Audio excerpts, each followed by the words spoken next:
HDMI 2.1 已经是电视厂商拿来勒索玩家的话术了。你好不容易买到次世代主机，不要以为插上 HDMI 2.1就能全解放啊，大错特错。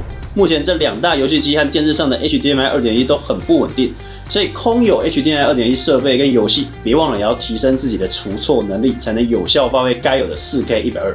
不过事情可不是你想的那么简单，订阅敲下去，一起来探讨一下 HDMI 2.1会遇到的各种问题吧。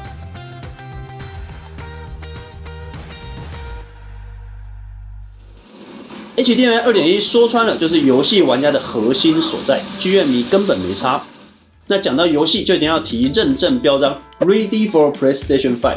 只是网络风向吹到了拥有最佳 PS5 伙伴标章的那2台电视，有可能不支援 VR 和 ALM 游戏规格，至于会不会被判死刑，相信消费者比我们都还要在意啊！更别说还有跑最高解析度 4K 120Hz， 画面会变糊这种奇怪 bug 了。那另外一个 L 牌也一样 ，VR 会有画面闪烁的问题发生，而三星这台2020旗舰机种 Q95T 也逃不了。游戏模式有些怪怪的，更不用说普遍各家都有 EARC 延迟的状况，游戏体验大打折扣。上面说的这些状况在 HDMI 2.0 都不会发生，上了 HDMI 2.1 你想逃都难。至于这些灾情是谁的问题，只能说大家都有责任啊。厂商一昧加入新规格抢一头热，造就全民公测大时代又来临了。所以要从游戏机出发选电视，那也干脆回到电视的本质。高亮度就是亮度至少在1000尼特以上。高对比120个直下式分区控光开下去，可以到10000:1最强静态对比。广色域就是亮子点薄膜，让发射达到100%DCI P3 色域空间。三星 Q95T 就是现在台湾市面上你可以买到的最强 QLED 4K 电视。这台电视也是我评过这么多 QLED 跟 LED 电视的最高杰作。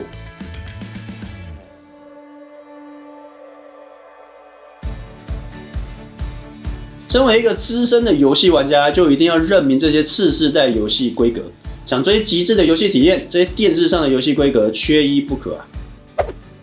次世代游戏的根本就是这口 4K 120Hz 的 HDMI 2.1， 最大流量值48 Gbps。目前市面上电视极限大部分都在40 Gbps 左右，这台 Q95T 也不例外。唯一孔的 HDMI 2.1 频宽一样。至于讯号来源的游戏机部分 ，Series X 给到40 Gbps，PS5 少了一点，只给32 Gbps， 游戏效能也弱了一点。ALM 自动低延迟模式可以一切换到游戏机，就自动跳到延迟最低的游戏模式，但是有时候还是会怪怪的。解法就是在 Series X 里面关掉自动低延迟模式。电视也一样，把游戏模式给关掉，等到进入游戏画面后，再手动开启游戏模式就可以了。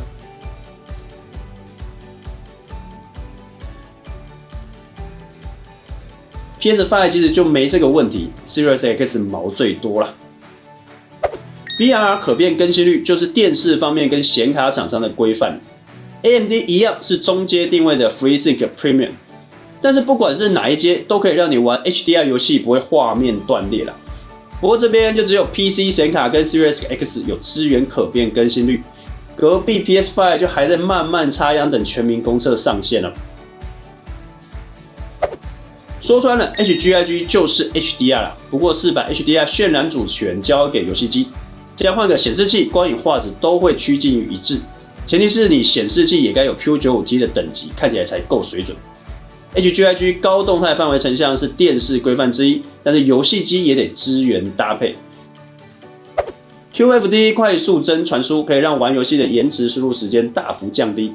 那目前市面上电视都还没有支援 QFT 规格，不过 Q95T 的 4K 120Hz 反应延迟时间也已经压在非常低的6毫秒，这规格拿来当电脑显示器也都很 OK 咯。Q95T 本身就有60瓦出力 ，OST 魔术音效也就是把 AI 技术也带进来，萤幕上方也发声，增加环绕感。端子上的 EARC 增强音讯回传，可以把游戏机的 Dolby 和 DTS 音讯传给声霸或扩大机。理所当然 ，Series X 有完整支援 Dolby Atmos 跟 DTS-X。PS5 目前就只吃自家的 3D 音效耳机，吞不下别人的设备哦。如果想要更上一层楼，就把三星电视独有的 Dynamic Black EQ 动态黑平衡开下去，它会自动提亮暗部。哇，原来是电视内挂，角落暗处的怪根本一眼就能看穿了 ，piece of cake。手狗玩家注意了，漫威蜘蛛人迈尔斯摩拉斯游戏的图形模式在保真度设定下就只有 4K 30 FPS， 可以说是惨不忍睹啊！别担心，就靠三星的 Game Motion Plus 来拯救 PS5 的贫弱效能啊！开下去真的顺超多，我说 Q95T 才是 PS5 真正的好伙伴吧。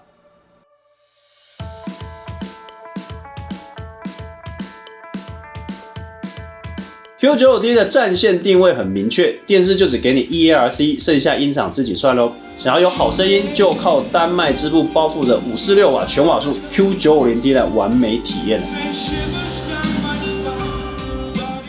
整条246瓦的声霸主体就跟65 Q95T 电视差不多长，还附给你左右各一颗的70瓦后环绕，跟一个160瓦的重低音啊。声霸要能完美出力的关键点就是摆放位置了，也是音响厂商海削你一笔最好赚的地方啦。不过后环绕的喇叭架也请自行购入哦。接着就享受电影院级别的音效立场跟超水准画面吧。这种扎实的 9.1.4 实体声道，就是完全把虚拟声道的喇叭给打趴。游戏的脚步声跟枪声有够明显，实体后环绕要的就是这个啊。大军对峙的震撼真的身临其境，无奈拍不出声音让大家感受一下嘞。这组声霸什么都好，都有支援，唯一缺点就是 EARC 的延迟过大，4K 120Hz 的游戏画面没办法和 Dolby Atmos 共同输出。解法就是游戏机还是接电视的 HDMI 2.1， 声霸则接 EARC 孔，但是游戏机音效设定选择未压缩的立体声或是 Linear PCM。再设定 Q95T 上面的音效，电视加声霸同时发生。这招虽然没有全景声，但就靠三星魔幻音场做环绕补强，算是保留 4K 120 FPS 的爽感，又尽可能最好的音效。干得好，老头，这么做就对了。另外一招就是直接把游戏机接在 Q950T 的 HDMI in， 也还是可以爽玩 4K 60 FPS 或者 1080p 120 FPS 搭配全景声音效。那看电影就不会有这类状况发生了，还可以透过声霸直接调整影音同步哦。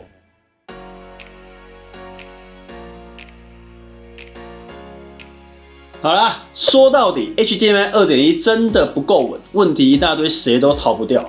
再说 4K 120 FPS 游戏少得要命 ，PS5 开了光追保真特效，跑个30 FPS 都快喘死了，还能要求什么画面体验吗？Series X 是好一点啊，该有的规格给好给满，算是效能规格大全餐。不过少了独占游戏，要不是 PC 显卡缺货，谁会想要买呢？